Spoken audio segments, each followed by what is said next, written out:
Hello guys, welcome to Chem Boost again. तो आज हम डिस्कस करेंगे स्टीरियोकेमिस्ट्री ऑफ ऑर्गेनिक कंपाउंड्स का लेक्चर नंबर 2, जिसमें हम बेसिकली कवर करने वाले हैं हमारे रिमेनिंग स्ट्रक्चरल आइसोमेरिज्म को। इससे पहले वाले पार्ट को अगर आपने नहीं देखा तो मैं हाईली रिकमेंड करता हूं आप उस पार्ट को ज़रूर देखें। मैं उस लेक्चर का लिंक आपको डिस्क्रिप्शन में भी प्रोवाइड कर दूंगा। इस लेक्चर के बाद आपका आइसोमेरिज्म से रिलेटेड कोई डाउट नहीं रह जाने वाला। तो चलिए लेक्चर को बिना टाइम वेस्ट किए स्टार्ट करते हैं। तो चलिए डियर स्टूडेंट्स, अब हम अंडरस्टैंड करने की कोशिश करेंगे मेटामेरिज्म को। सबसे पहले डेफिनेशन रीड करते हैं, देन मैं आपको एक्सप्लेन करता हूँ।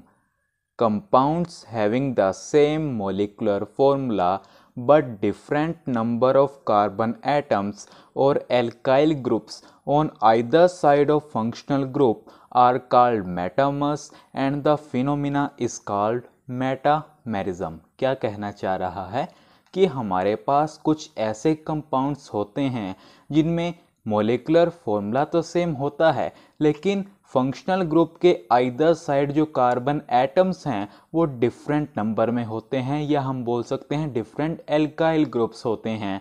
अब वो फंक्शनल ग्रुप कौन कौन से हो सकते हैं? ज़्यादातर यही हमें मिलते हैं, O, S, NH and CO। तो ऐसे कंपाउंड्स को हम बोलेंगे मेटामर्स, और जो ये फिनोमिनन होगा उसे हम बोलेंगे मेटामेरिज्म। एग्जाम्पल से समझते हैं, बिल्कुल पिक्चर क्लियर हो जाने वाली है। देखिए यहाँ पर है हमारे पास इथोक्सी इथेन, जो कि मेटामर है हमारे पास 1 methoxy propane and 2 methoxy propane का। किस तरीके से? अब आप डेफिनेशन देखिए, ये कहना चाह रहे हैं कि मोलिकुलर फॉर्मूला तो सेम है, वो हमें दिख रहा है और होगा भी, और हमारे पास जो फंक्शनल ग्रुप है, जैसे हमने यहाँ पर ये वाला लिया है, उसके जो आइदर साइड है वहाँ पर जो नंबर ऑफ कार्बन एटम्स हैं वो डिफरेंट है। देखिए यहाँ पर चेक कीजिए, इसके आइदर साइड यहाँ पर 2 कार्बन एटम्स हैं, यहाँ पर 2 कार्बन एटम्स हैं, लेकिन देखिए यहाँ पर फंक्शनल ग्रुप सेम है, मोलिकुलर फॉर्मूला सेम है, लेकिन इसके आइदर साइड में जो नंबर ऑफ कार्बन एटम्स हैं वो डिफरेंट हैं डियर। देखिए यहाँ पर 1 कार्बन है और यहाँ पर 3 कार्बन है।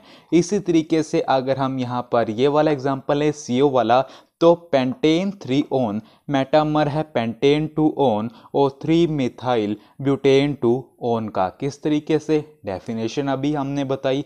देखिए जो ये फंक्शनल ग्रुप है, इसके आइदर साइड यहाँ पर तो 2 कार्बन एटम्स है, लेकिन यहाँ पर देखिए फंक्शनल ग्रुप के यहाँ पर 1 कार्बन एटम है और यहाँ पर 3। देखिए फंक्शनल ग्रुप सेम है, मोलिकुलर फॉर्मूला सेम है, लेकिन हमारे पास जो फंक्शनल ग्रुप के आइदर साइड में नंबर ऑफ कार्बन एटम्स हैं वो डिफरेंट है। तो ये एक दूसरे के क्या हो गए? मेटामर्स। अब इन्हें याद कैसे किया जाए? देखिए सबसे पहले आपको सिर्फ ये याद रखना होगा, इथोक्सी इथेन ये मेटामर होगा इसका। आपको क्या करना है, ये वाला ग्रुप एक स्टेप इधर लेकर के जाना है और एक कार्बन उधर लेकर के चला जाना है, तो हमारे पास बन जाता है CH3O CH2 CH2 CH3। और कैसे लिखेंगे हम उसके बाद? आप इस वाले कार्बन पर 2 CH3 लगा दीजिए और कार्बन की वैलेंसी सेटिस्फाई कर दीजिए। कार्बन 2 CH3 और कार्बन की वैलेंसी सेटिस्फाई करने के लिए हमने हाइड्रोजन लगा दिया। इसी तरीके से सेकंड एग्जांपल में क्या करोगे, इस इधर ले आओगे और इसे एक स्टेप आगे ले जाओगे। ये आ गया, उसके बाद इस कार्बन पे 2 CH3 और वैलेंसी सेटिस्फाई कर दोगे। जस्ट एक याद रखने का तरीका है, अदरवाइज आप अंडरस्टैंड कर सकते हैं, मैंने आपको तरीका बता दिया है। एक बार पूरी स्टोरी को मैं रिपीट कर देता हूं। हम देख रहे हैं मेटामेरिज्म। क्या होता है मेटामेरिज्म? सबसे पहले हमने देखा कि ऐसे कंपाउंड जहां पर मोलिकुलर फॉर्मूला तो सेम हो, लेकिन फंक्शनल ग्रुप के आइदर साइड जो नंबर ऑफ कार्बन एटम्स हैं वो डिफरेंट हो। वो कौन कौन से फंक्शनल ग्रुप हो सकते हैं? ज़्यादातर O, S, NH and CO। तो ऐसे कंपाउंड्स को मेटामर्स बोलते हैं, और जो फिनोमिना है वो होता है मेटामेरिज्म। एग्जाम्पल हमने देखा कि इथोक्सी इथेन मेटामर है किसका? 1 मिथोक्सी प्रोपेन का और 2 मिथोक्सी प्रोपेन का। कैसे याद रखना है? मैंने तरीका बताया, ये याद रखा। पहले ऑक्सीजन को इधर और इसको एक स्टेप आगे ले गए, ये लिख दिया। उसके बाद CH के ऊपर 2 CH3 और वैलेंसी को सेटिस्फाई कर दिया। इसी तरीके से यहाँ पर होपफुली आया होगा फील मेटामेरिज्म का, तो आप इसे नोट कर लीजिए। फिर हम चलते हैं लेक्चर के नेक्स्ट सेगमेंट की तरफ। तो चलिए डियर स्टूडेंट्स, मैंने आपके सामने एक क्वेश्चन लिखा है, आप इसे पहले ध्यान से समझें, पॉज बटन की हेल्प लें और खुद से ट्राई करें। क्वेश्चन क्या है, आपके सामने मैंने 3 कंपाउंड्स को लिख दिया है, स्टेटमेंट्स हैं, इनमें से एक से ज़्यादा स्टेटमेंट भी करेक्ट हो सकती है, तो आपको A, B, C, D में से ये सब बताना है। तो चलिए खुद से ट्राई करें, अदरवाइज हम डिस्कस करेंगे ही।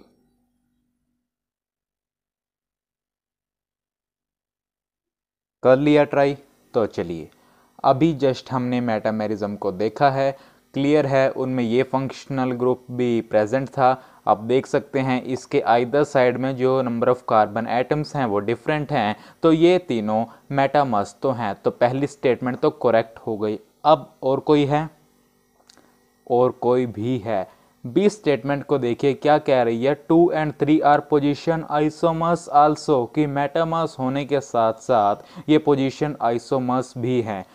कैसे हैं वो देखिए। अगर आपको पोजीशन आइसोमर्स की डेफिनेशन याद है तो आप इस स्टेटमेंट को बहुत ही इजी तरीके से पहचान सकते हैं। वो क्या थी कि हमारे पास फंक्शनल ग्रुप की पोजीशन अलग हो सकती है या मल्टीपल बॉन्ड्स की पोजीशन अलग हो सकती है, लेकिन मॉलिक्यूलर फॉर्मूला और हमारे पास जो कार्बन चेन का स्ट्रक्चर है वो सेम है, तो वो पोजीशन आइसोमर्स कहलाएंगे। तो वही तो है, देखिए यहाँ पर पेरेंट चेन में 3 ही कार्बन आएंगे, यहाँ पर भी पेरेंट चेन में ये 3 ही कार्बन आएंगे, और हमारे पास जो मॉलिक्यूलर फॉर्मूला है सेम है। सिर्फ क्या है, हमारे पास जो फंक्शनल ग्रुप की पोजीशन है वही तो अलग है, और इसी वजह से हमारे पास 2 और 3 पोजीशन आइसोमर्स भी हैं। तो यहाँ हमारे पास बी स्टेटमेंट भी करेक्ट हो जाती है। ये दोनों जो हैं 1 और 2 आर पोजीशन आइसोमर्स, नहीं ये नहीं है, क्योंकि यहाँ पर देखिए हमारे पास पेरेंट चेन में सेम कार्बन नहीं है, तो सी तो गलत हो गई और डी वैसे ही है, तो हमारे पास ए और बी करेक्ट हो गई। तो आप नोट डालकर लिखिएगा, ये क्वेश्चन देने का मेरा यही मकसद था कि आपको एक कॉन्सेप्ट पता चले, क्या कि मेटामर्स में आल्सो बी पोजीशन आइसोमर्स, कि जो मेटामर्स हैं वो पोजीशन आइसोमर्स भी हो सकते हैं। लेकिन अगर हमारे पास बीएससी में तो नहीं इस लेवल पे पूछेगा, अगर मान लीजिए कंपटीशन में हमें ये दे दिया गया और हमें मेटामर्स भी बोल दिए गए और पोजीशन आइसोमर्स भी बोल दिए गए, तो आप किसे सिलेक्ट करेंगे? तो याद रखना डियर, हमेशा मेटामर्स को प्रेफर करना है पोजीशन आइसोमर्स की बजाय। अगर हमारे पास कुछ इस तरीके से अवेलेबल हो और सिंगल करेक्ट हो, कि हमें ये भी दे दिए और बोला कि 2 और 3 मेटामर्स हैं या 2 और 3 पोजीशन आइसोमर्स, तो आप मेटामर्स वाले को सेलेक्ट करोगे। अदरवाइज हमारे पास ये दोनों एक दूसरे के पोजीशन आइसोमर्स भी हैं। काफ़ी इंपॉर्टेंट इंफॉर्मेशन है, होपफुली आपको अच्छी लगी होगी ये इन्फॉर्मेशन, तो आप इसे नोट कर लीजिए, लिख लीजिए। तब हम चलते हैं लेक्चर के नेक्स्ट सेगमेंट की तरफ। तो चलिए डियर स्टूडेंट्स, अब हम अंडरस्टैंड करते हैं टोटोमेरिज्म को। काफ़ी इंपॉर्टेंट सेगमेंट है ये भी, ध्यान से सुनिएगा, बहुत ही इजी है। आइए पहले रीड करते हैं, देन मैं आपको एक्सप्लेन करता हूँ। It arises due to 1,3 migration of a hydrogen atom from one polyvalent atom to the other within the same molecule। same molecule यहाँ पर अंडरलाइन कर लीजिएगा। Isomers thus obtained which exist in dynamic equilibrium with each other are called tautomers and phenomenon is known as tautomerism। क्या कहना चाह रहा है ये, कि हमारे पास टोटोमर्स में 1,3 माइग्रेशन होता है हाइड्रोजन एटम का एक पॉलीवैलेंट एटम से दूसरे with in the same molecule, और जो हमारे पास इस तरीके से आइसोमर्स मिलते हैं वो डायनामिकल इक्विलिब्रियम में होते हैं और उन्हें हम बोलते हैं टोटोमर्स, और फिनोमिना होता है टोटोमेरिज्म। एग्जांपल देखिए, अब हमारे पास है एसिटल्डिहाइड एंड विनाइल एल्कोहल, ये एक दूसरे के साथ डायनामिकल इक्विलिब्रियम में है। इसका क्या मतलब है कि रिएक्शन फॉरवर्ड रिएक्शन में भी चल रही है और रिएक्शन बैकवर्ड रिएक्शन में भी चल रही है। अब इससे पहले ये देखिए, हमारे पास जो टोटोमेरिज्म है वो सेवरल टाइप्स की होती है, लेकिन इम्पोर्टेंट है हमारे पास कीटो इनोल टोटोमेरिज्म। उसमें क्या होता है, हमारे पास एक कीटो फॉर्म होती है और एक इनोल फॉर्म जो आपस में डायनामिकल इक्विलिब्रियम में रहते हैं। किस तरीके से, ये है कीटो ग्रुप और ये है इनोल ग्रुप। हमने कीटो को इनोल में कन्वर्ट करना होता है यहाँ पर, और वो कैसे होता है, वो होता है 1,3 migration of a hydrogen atom. देखिए किस तरीके से।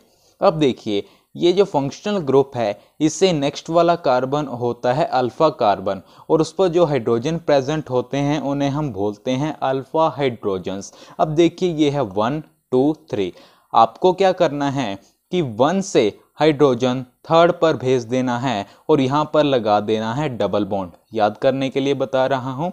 देखिए, हमने ये ही किया कि 1 से हाइड्रोजन को भेज दिया थर्ड पर और यहाँ पर डबल बॉन्ड आ गया। तो यहाँ पर क्या हुआ, 1,3 माइग्रेशन हुआ किसका, हाइड्रोजन एटम का within the same molecule from one polyvalent atom to another. यही बात तो हमने लिखी है कि it arises due to 1,3 migration of a hydrogen atom from one polyvalent atom to the another polyvalent atom within the same molecule. और हमारे पास जो ये आइसोमर्स मिलते हैं ये डायनामिक इक्विलिब्रियम में होते हैं और इन्हें हम बोलते हैं टोटोमर्स, और जो ये फिनोमिना है इसे हम बोलते हैं टोटोमेरिज्म। ये है हमारे पास एसिटल्डिहाइड जो कि है कीटो फॉर्म, और ये बन गया विनाइल एल्कोहल जो कि है इनोल फॉर्म। बस ये याद है तो आप बना लोगे। एक और एग्जांपल खुद से ट्राई करेंगे, समझ आएगा। हम एग्जांपल ले लेते हैं एसीटोन का, CH3 C double bond O CH3। अभी टोटोमेरिज्म की एसेंशियल कंडीशंस भी मैं आपको लिखवा दूंगा। वो क्या है कि अल्फा हाइड्रोजन प्रेजेंट होना चाहिए हमारे पास। अब देखिए, फंक्शनल ग्रुप है, इससे ये वाला कार्बन भी अल्फा, ये वाला भी अल्फा। हम ये ले लेते हैं, हम इसको कुछ इस तरीके से लिख देंगे CH2H। तो हमने कीटो फॉर्म को इनोल फॉर्म में करना है। क्या बताया था मैंने, 1,3 माइग्रेशन 1 2 3। तो यहाँ से हाइड्रोजन यहाँ पर चिपका दो और यहाँ पर डबल बॉन्ड क्या बन जाएगा, CH2 double bond COH CH3। तो ये हमारे पास कौन सी फॉर्म है dear, very nice, keto form. और ये कौन सी है, इनोल फॉर्म। तो चलिए डियर स्टूडेंट्स, अभी हमने देखा कीटो और इनोलिक फॉर्म को। बेसिकली हमारे पास कीटो फॉर्म की अमाउंट ज़्यादा रहती है as compare to enolic form. उसकी अमाउंट काफ़ी नेग्लिजिबल फॉर्म होती है हमारे पास। लेकिन हमारे पास कुछ केसेस ऐसे भी हैं जहां पर रिवर्स हो जाता है, इनोलिक फॉर्म ज़्यादा बन जाती है। उसी का एक एग्जांपल आपके सामने मैंने लिखा है, एसीटाइल एसीटोन। इसमें टोटोमराइज कीजिए। कैसे करते हैं, सबसे पहले हम देखते हैं अल्फा हाइड्रोजन, फंक्शनल ग्रुप से नेक्स्ट वाला कार्बन अल्फा कार्बन, और उस पर जो हाइड्रोजन है वो है अल्फा हाइड्रोजन। तो यहाँ पर हमारे पास 2 अल्फा कार्बन्स हैं, तो मैं ले रहा हूँ ये वाला। हम क्या करवाते हैं, 1,3 माइग्रेशन, यानी इसे दे दिया 1, जो अल्फा कार्बन है 2 3। तो 1 वाले से हाइड्रोजन यानी अल्फा हाइड्रोजन 3 वाले पर लगा दो, और यहाँ डबल बॉन्ड आपको अभी बताया मैंने।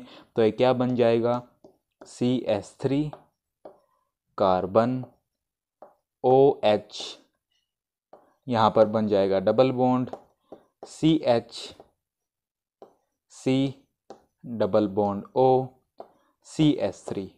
अब यहाँ पर कुछ नज़र आ रहा है डियर, जिनका आंसर है इंट्रामोलिकुलर हाइड्रोजन बॉन्डिंग, वो समझ गए। देखिए हमारे पास बन रहा है कि नहीं केस इंट्रामोलिकुलर हाइड्रोजन बॉन्डिंग का। हमने हाइड्रोजन बॉन्डिंग वाले लेक्चर में बहुत ही डिटेल में एक्सप्लेन किया हुआ है, क्या है इंटरमोलिकुलर, क्या है इंट्रामोलिकुलर। नहीं पता तो फॉर द टाइमिंग ये समझें, इंट्रामोलिकुलर हाइड्रोजन बॉन्डिंग मतलब विद इन द मोलिक्यूल अगर हमारे पास हाइड्रोजन फॉर्म हो रहा हो तो हम बोलते हैं इंट्रामोलिकुलर। और अगर मान लीजिए डिफरेंट मोलिक्यूल्स के बीच में हाइड्रोजन बॉन्ड फॉर्म हो तो वो होती है इंटरमोलिकुलर। अब यहाँ पर with in the same molecular hydrogen bond form हो रहा है, तो ये कौन सी हाइड्रोजन बॉन्डिंग है, इंट्रामोलिकुलर हाइड्रोजन बॉन्डिंग। और इसी कारण से हमारे पास ये जो इनोलिक फॉर्म है इसकी अमाउंट ज़्यादा बढ़ जाती है, क्योंकि ये है स्टेबलाइज्ड बाय हाइड्रोजन बॉन्डिंग, या चिलेशन भी हम कई बार बोल देते हैं। तो इस केस में हमारे पास इनोलिक फॉर्म जो बनती है वो होती है 76%, और जो कीटो फॉर्म होती है वो होती है 24%। रीज़न क्या है वो मैंने आपको बता दिया। अब आपके माइंड में क्वेश्चन चल रहा होगा कि आपने यही वाला अल्फा कार्बन क्यों लिया, ये वाला क्यों नहीं ले लिया, इसको क्या हुआ। ले सकते हैं डियर, लेकिन देखिए अगर हमने ये वाला अल्फा कार्बन लिया तो हमारे पास यहाँ पर डबल बॉन्ड कंजुगेशन में है। देखिए डबल सिंगल डबल, अगर मान लीजिए मैं यहाँ पर ले लेता तो वो कंजुगेशन में नहीं आता, यहाँ पर डबल आ जाता, डबल सिंगल सिंगल तो कंजुगेशन नहीं है। तो इस वजह से हमने ये वाला अल्फा कार्बन लिया और यहाँ पर ये ज़्यादा स्टेबल है। क्यों है? Due to intramolecular hydrogen bonding. काफ़ी इंपॉर्टेंट इन्फॉर्मेशन मैंने आपको यहाँ दी है, तो आप इसे नोट कर लीजिए। फिर हम आपको वो एसेंशियल कंडीशंस दे देते हैं जो कि ज़रूरी है टोटोमराइजेशन दिखाने के लिए। तो चलिए डियर स्टूडेंट्स, अब हम देखते हैं एसेंशियल कंडीशंस। अगर किसी कार्बोनिल कंपाउंड्स यानी किसी एल्डिहाइड और कीटोन को कीटो इनोल टोटोमेरिज्म दिखाना हो तो उसकी एसेंशियल कंडीशन ये है कि उसके पास कम से कम एक अल्फा हाइड्रोजन तो होना ही होना चाहिए। ये हम कार्बोनिल कंपाउंड्स के केस में डिस्कस कर रहे हैं कि कीटो इनोल टोटोमेरिज्म दिखाने के लिए एल्डिहाइड और कीटोन को क्या कंडीशन सेटिस्फाई करनी पड़ेगी, और वो कंडीशन ये है कि उसके पास कम से कम एक अल्फा हाइड्रोजन होना चाहिए। एग्जाम्पल देखते हैं एसिटोफिनोन का। अब ये फंक्शनल ग्रुप है, इससे नेक्स्ट वाला कार्बन क्या होता है? Alpha carbon. तो उस पे हाइड्रोजन जो होंगे उसे हम क्या बोलेंगे? Alpha hydrogen. इस पर कितने हैं? 3 अल्फा हाइड्रोजन। हमें तो कम से कम एक चाहिए, लेकिन यहाँ पर 3 हैं, तो ये हमारे पास कीटो इनोल टोटोमेरिज्म दिखाएगा।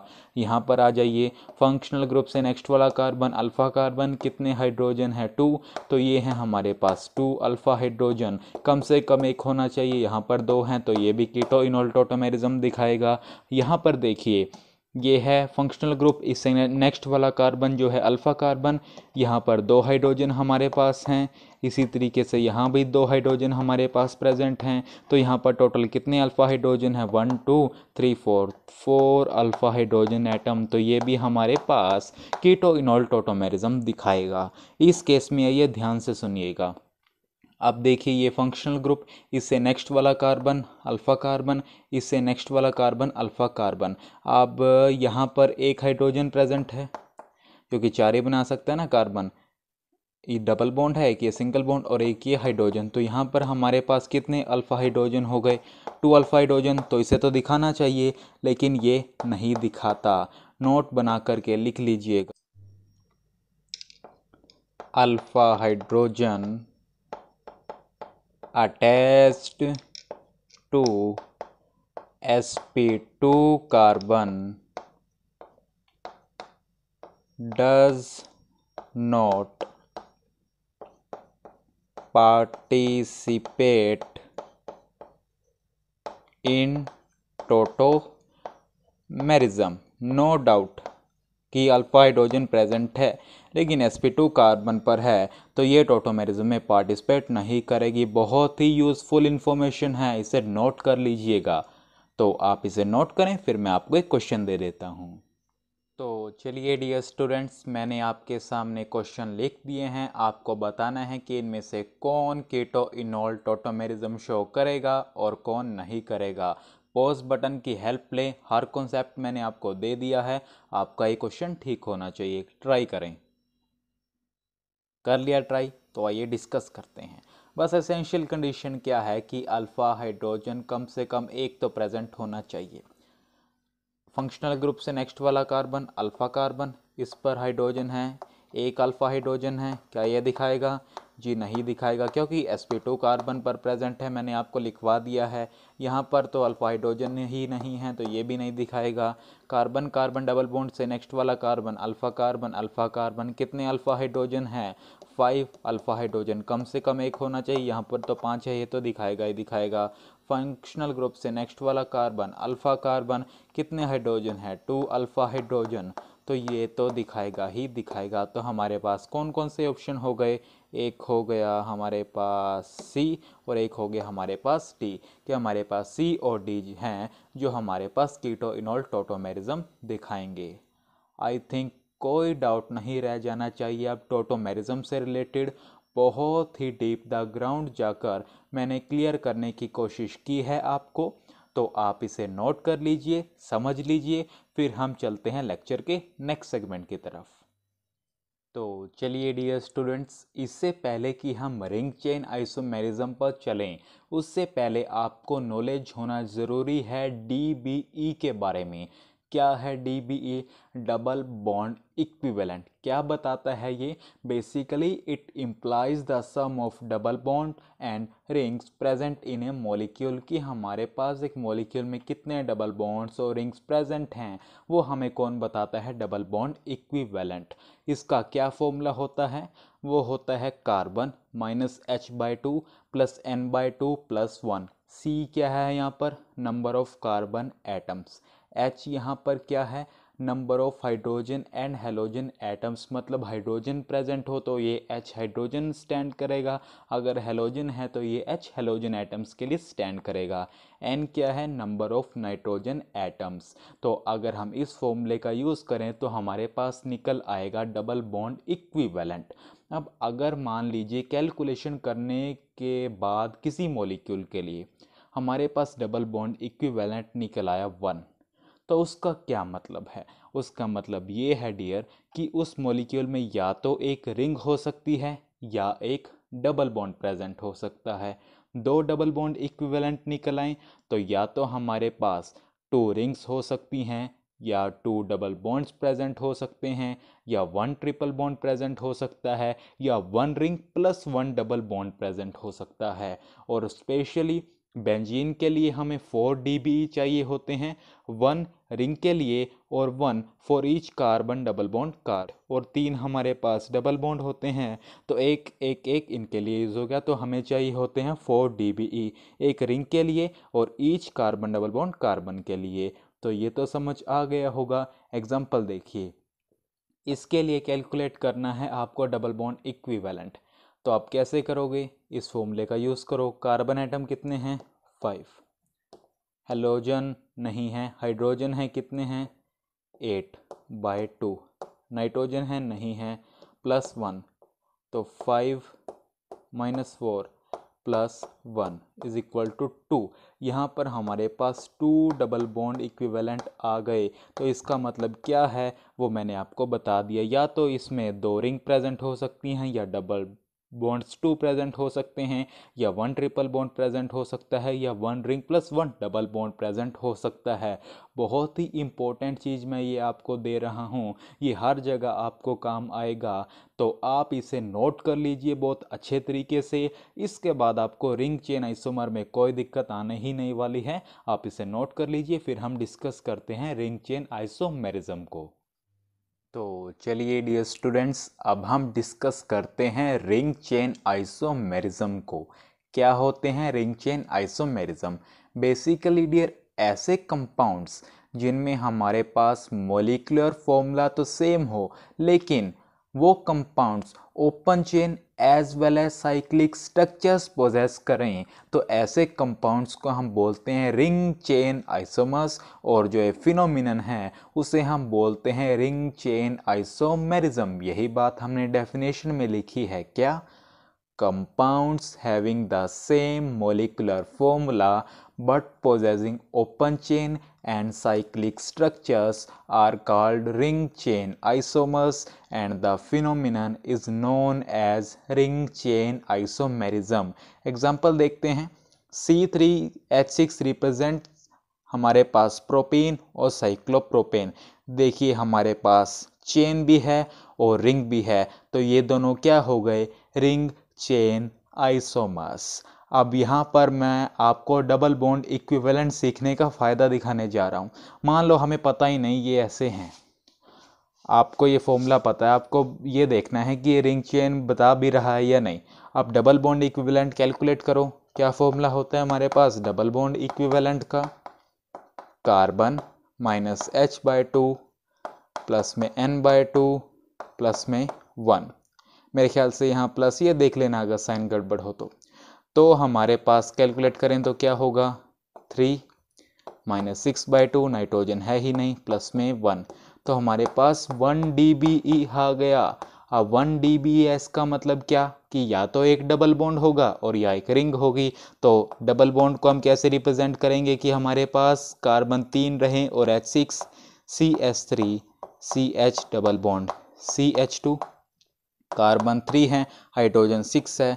और रिंग कैसे करोगे 3 कार्बन की? कुछ इस तरीके से जी, ये दो हाइड्रोजन है, H H H H H H, और यही तो अभी एग्जाम्पल हमने लिखे थे। तो लगा पता डीबी का कितना स्ट्रॉन्ग कॉन्सेप्ट है अपने आप में ये।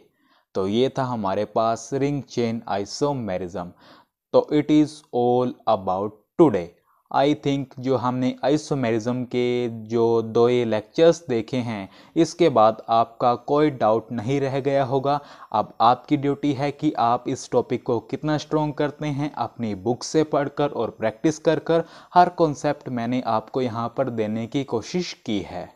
एक बार समराइज कर लें हमने आज क्या क्या किया। सबसे पहले आज हमने एक बार समराइज कर लेते हैं हमने क्या क्या किया। सबसे पहले हमने देखे मेटामेरिज्म वाले कॉन्सेप्ट को, उसके बाद हमने देखा टोटोमेरिज्म को, बहुत ही ब्यूटीफुल और डीप द ग्राउंड जाकर हमने उसे समझा, उसके प्रॉब्लम्स की।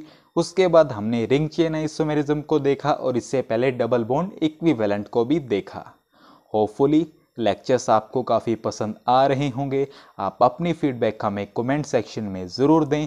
तो चलिए till next video, keep learning keep growing.